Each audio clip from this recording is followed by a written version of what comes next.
পোড়া ইলিশ ঢুকলো, বুঝেছো? এবার এই ইলিশ আমাদের খাওয়া হবে। এই চোখলা ছাড়ানো আমাদের ঘরের কোনায় রাখতে হবে।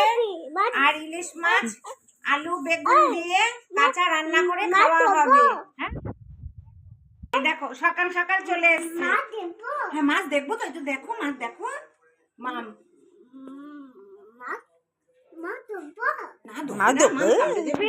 তাহলে তোমরা দেখতে থাকো, ঠিক আছে?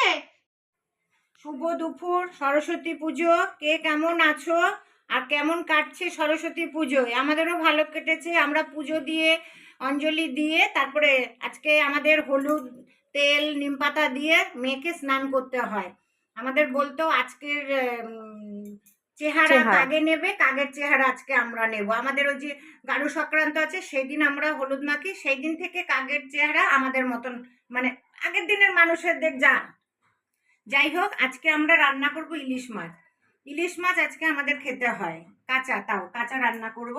এই দেখো ইলিশ মাছ এনেছে, আমাদের ঘরে ঢুকাতে হয় দুব্বো দিয়ে, তারপরে ধান দিয়ে জোকার দিয়ে ঢুকাতে হয়। আর এই ইলিশ মাছের চোকলা আমাদের ঘরের একটা কোণায় একটা দুটো রেখে দিতে হয়।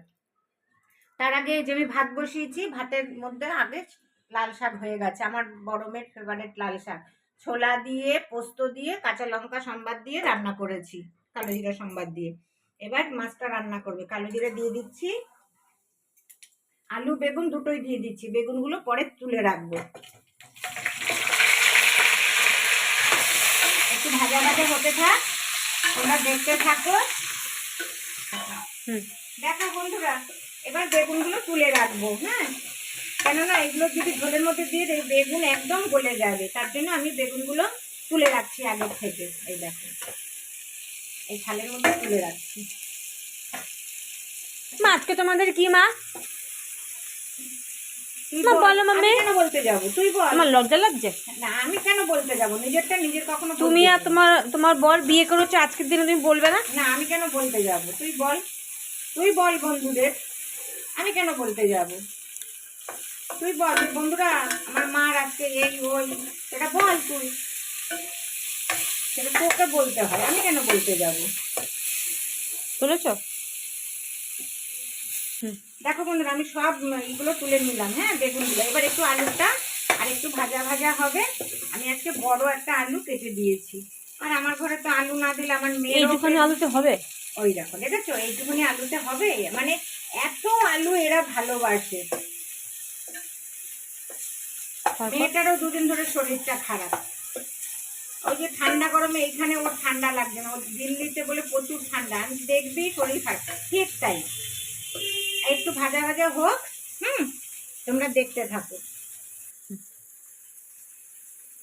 একটু ভাজা ভাজা হচ্ছে বন্ধুরা, দেখো। আর আজকে আমাদের একটুখানি বাইরে যাওয়ার কথা ছিল, সকালবেলা দুটো ভাত খেয়ে বেরিয়ে যেতাম। কর্তার ছুটি পড়েনি, ওই জন্য কর্তাকে না নিয়ে যাবো, ওই জন্য আর যাই না। মেয়েটারও শরীরটা খারাপ, সেই জন্য বেরোবো না আজকে। আমি আরও একটু বেরোবো, মেয়ে আর আমি তো বেরোতে পারি না একা। মেয়েরা থাকলে মেয়েদের সঙ্গেই বেরোই, বা কর্তার থেকে মেয়েদের নিয়েই বেরোই ছোটোর থেকেই। ওই যে বললাম না, কর্তা ভীষণ কিটকিট করে, এদিক না ওদিক, একটুখানি 19 থেকে 20 হলেই ব্যাস। সব বেটা ছেলেরা এরকম করে, এই জন্য কর্তার সঙ্গে বেরোই খুব কম।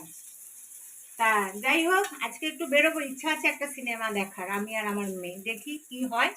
তা তোমরা যাবে যদি চলো আমার সঙ্গে, ঠিক আছে?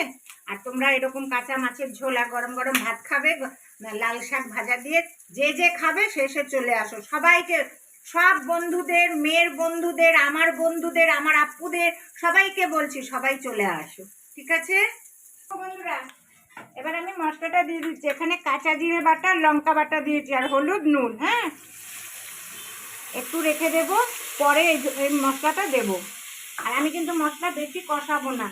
আর আজকে আমি মাছ খাবো না, এই মাথাটা খাবো। দেখো আমি আজকে মাথার সঙ্গে করে রেখেছি, অনেক দিন পরে পেয়েছি। আমি ইলিশ মাছ খাই না, মাথা খাই, দেখেছ? কে খাবে চলে আসো। এটা একটু একটু সাঁতলে নিয়ে তারপরে ঝোল দিয়ে দেবো। দেখো একটু সাঁতলে গেছে। 5টা কাঁচা লঙ্কা দিয়ে দিচ্ছি।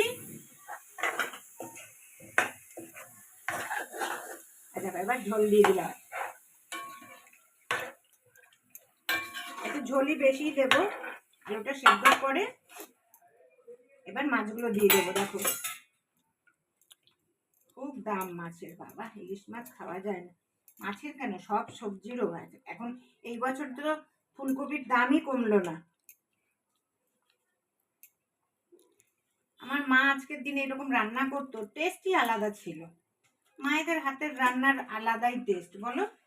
এই যে একটা দিয়ে দিলাম, এটা একটু ধুয়ে দেবো জল দিয়ে। দেখো দিয়েছি, হ্যাঁ। তা তোমরা দেখতে থাকো। দেখো বন্ধুরা, আমার ঝোল প্রায় হয়ে এসছে। এই যে মশলাটা রেখেছিলাম, এই মশলাটা এবার দিয়ে দিচ্ছি। দেখো একটু কাঁচা গন্ধ, কাঁচা জিরার গন্ধটা দারুণ লাগবে। আমার মাকে দেখতাম পরে দিত। এবার বেগুনগুলো দিয়ে দিচ্ছি। দেখো পরে দিলে কেন আমার ঝোল ওই বেগুনটা দিলে পরে দিলাম কোনটা, ওই যে মশলা মশলাটার কাঁচা জিরার গন্ধ বেরোবে, সুন্দর লাগবে। দেখো এইবার আমি এবার মাছগুলো তুলে রেখেছিলাম, একটু ফুটে উঠলে তারপর আবার আমি মাছগুলো দিয়ে দেব। আর একটু সময় দেখতে থাকো তোমরা। দেখো বন্ধুরা, আমার মাছের ঝোল হয়ে গেছে, হ্যাঁ। তা তোমরা কে কে খাবে চলে আসো। তা গন্ধটা হেভি বেরিয়েছে মা। ওই যে মেয়ে বলছে মাছের গন্ধটাও খুব সুন্দর বলে বেরিয়েছে। দেখো এরকম প্লেন ঝোলই ঠিক আছে, ইলিশ মাছ এরকমই ভালো লাগে। আমার মা এরকম প্লেন ঝোল করতো, আর ওই জিরে বাটা, কাঁচা জিরে বাটা ওপর দিয়ে দিত, গন্ধটা হেবি সুন্দর হতো। তা সেইভাবে আমি আজকে রান্না করলাম, জানি না এখন কেমন হবে। মার হাতের রান্না মার হাতের রান্নাই হয়, তাই না? সে যেমন করেই হোক না কেন, আলু সেদ্ধ মেখে দিলেও মনে হয় অমৃত। এখন সেটা বুঝি, মা নেই তো, বাবা নেই, এখন সেটা বুঝি। তাই আমি মেয়েদেরকে না, আমি সবাইকেই বলি, মা বাবা যতক্ষণ ততক্ষণ সবাই করবি, মা বাবাকে অবহেলা করবি না। এই যে এক এক সময় রাস্তাঘাটে দেখি তো বয়স্ক বুড়োদের খুব খারাপ লাগে। দেখো আমার ঝোল হয়ে গেছে, শাক, লাল শাক ভাজা হয়ে গেছে, আমার সব রান্না শেষ। আজকে বেশি কিছু করিনি, একটু বেরোবো বলেছিলাম। তা যাই হোক, আর এতক্ষণ আমার বাইরের তাণ্ডব হচ্ছিল। ওই কুট্টুসের মা, কুট্টুসের বাবা, দিদিমা যাচ্ছে কুট্টুসের দাদার স্কুলে, সেই নিয়ে মানে হচ্ছিল, মারপিট হচ্ছিল, কে কি করে যাবে। যাই হোক, তোমরাও এইভাবে রান্না করো, জানি অনেকে এইভাবে রান্না করে। তা আমাকে লাইক করবে, শেয়ার করবে, আর আমার চ্যানেলকে সাবস্ক্রাইব করবে, ঠিক আছে বন্ধুরা? অবশ্যই কিন্তু করো, হ্যাঁ। আর কেউ অনেকদিন না আমাকে আপু বলে বলছে।